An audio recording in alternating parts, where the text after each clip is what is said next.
Hello friends, அதாவது எல்லாருக்கும் என்னோட காலை வணக்கங்கள். நம்ம நினச்ச மாதிரி தான் நிவின் வந்து செக் பண்ணுறாரு. 2 பேர் பேசிகிட்ருக்காங்க. தூரமாக நிற்கிறதுனால அவங்க என்ன பேசுகிறாங்கன்னு நிவினால் கண்டுபிடிக்க முடியலை.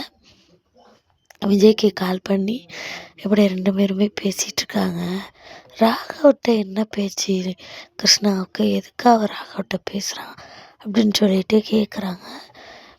உடனே சரி அப்படின்னு சொல்லிட்டு ஃபோனை வச்சிடுறாங்க. காவேரி கேட்குறாங்க யார் ஃபோனில் அப்படின்னு. இல்லை ஒன்றும் இல்லை அப்படின்னு சொல்லி சமாளிச்சிட்றாங்க. அப்புறம் சரி, சில பேர் வந்து குடித்தா வந்து உண்மையை சொல்லுவாங்க அப்படின்னு சொல்லிட்டு நிவினும் விஜயும் கிருஷ்ணாவை குடிக்க வைக்கிறாங்க. வா வந்து குடி அப்படின்னு. வேண்டாம் அப்படின்னு. பரவாயில்ல குடி அப்படின்னு சொல்கிறாங்க. ராகவ் உனக்கு தெரியுமா அப்படின்னு ஒன்று. தெரியும், தெரியாதுன்னு சொன்னால் நம்ம பேசுகிறத பார்த்துருப்பாங்கன்னு. தெரியும், அப்பா வந்து ஃப்ரெண்டுன்னு சொல்லிட்டு பசுபதி அங்கிளை இன்ட்ரடியூஸ் பண்ணி வச்சுருக்காரு. அப்படி தான் ராகவை தெரியும் அப்படின்னு சொல்லிட்டு சமாளிக்கிறான். நிவின் வந்து என்ன நினைக்கிறான்னா, ஏன் விஜய் ப்ரோ இப்படி பண்ணுறாரு, உட்கார வச்சு பேசிகிட்ருக்காரு, செவுட்டில் ஒன்று ஊட்டலாம்ல அப்படின்னு. எதுக்கு அவசரப்படக்கூடாது, அவசரப்பட்டு அடிச்சிடக்கூடாது. ஏன்னா பசுபதி தான் காரணம்னு சொல்கிற வர உண்மை எப்படியாவது வெளியே வாங்கணும் அப்படின்னு தான் விஜய் வந்து பார்த்துட்ருக்காரு. அப்புறம் அப்படி சொன்ன பிறகு ஆஃபீஸை கட்டுறாங்க. ஆஃபீஸில் வந்து விஜய் காவேரி இருக்காங்க. அப்பா ஐயப்பன் சார் வந்தோடனே விஜயோட டாக்குமெண்டெல்லாம் எடுத்துக்கிட்டு வாங்க அப்படின்னு சொல்கிறாங்க.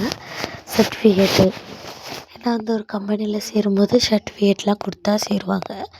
விஜய் வந்து கிருஷ்ணா மேலே இருந்த ஒரு நம்பிக்கையினால், ஏன்னா அப்படி நம்பிக்கை உருவாக்குனாங்க, அவங்க உருவாக்கி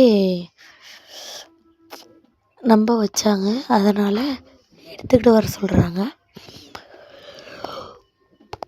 ஐயப்பன் சார் என்ன சொல்கிறாருன்னா, ஒன்றுமே டாக்குமெண்ட் கொடுக்கல, நீங்கள் டாக்குமெண்ட் எதுவுமே சர்டிஃபிகேட் எதுவுமே கொடுக்காம நீங்கள் சேர்த்துக்கிட்டீங்க அப்படின்னு சொல்லிட்டு அப்புறம் கிருஷ்ணாவை கூப்பிட்டு கேட்குறாங்க. எல்லாமே கத்தாரில் இருக்குது அப்படின்னு சொல்லிட்டு சமாளிக்கிறான். இருந்தாலும் ஒரு சர்டிஃபிகேட்டை வந்து அவன் வந்து மெயிலில் அனுப்புகிறான். அதை வந்து விஜய் வந்து செக் பண்ணுறதுக்கு கொடுக்குறாரு. வந்து எல்லாமே தப்புன்னு சொல்லிட்டு செக் பண்ணுற டிடெக்டிவ் வந்து என்ன சொல்கிறாருன்னா, அதில் இருக்க எந்த டாக்குமெண்ட்டில் இருக்க எல்லாமே ஃபேக்கு தான் அப்படின்னு சொன்னோடனே நம்ம விஜய்க்கு வந்து ரொம்ப டென்ஷன் ஆகுது.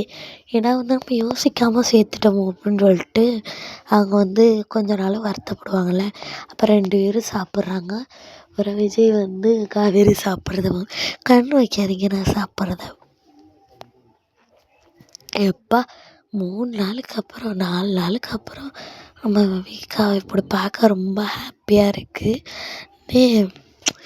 கிருஷ்ணாவும் ராகுவுக்கு ஃபோன் பண்ணி நம்ம பேசுகிறத பார்த்துருப்பாங்க போல் இருக்குது அப்படி இப்படின்னு சொல்லிட்டு சொல்கிறான். உடனே போகிறான். ஏன் நம்ம சர்டிஃபிகேட்டை கேட்டோன்னே இவ்வளோ டென்ஷன் ஆகிறான் அப்படின்னு விஜய்க்கு இருந்துச்சு. அப்புறம் கிளாரிஃபை ஆயிடுச்சு, ஃபேக்கு தான் அப்படின்னு சொல்லிட்டு நிரூபிக்கிறதுக்கு ஆதாரங்கள்லாம் வந்து சேர்ந்துருச்சு. இதோட தொடரும் போட்டாங்க. நிச்சயமாக அதேமாரி ப்ரொமோவில் காட்டின மாதிரி தான் நாளைன்னு சொல்லிட்டு போட்டு காமிச்சாங்க. ஃபேக் ஃபேமிலி கண்டுபிடிச்சி நிச்சயமாக வெளியே தள்ளுறது தான் எபிசோடு. பேக் அவ்வளோதான். இதேமாரி அப்டேட்ஸ்க்கு நம்ம சேனலோடு இணைஞ்சிருங்க.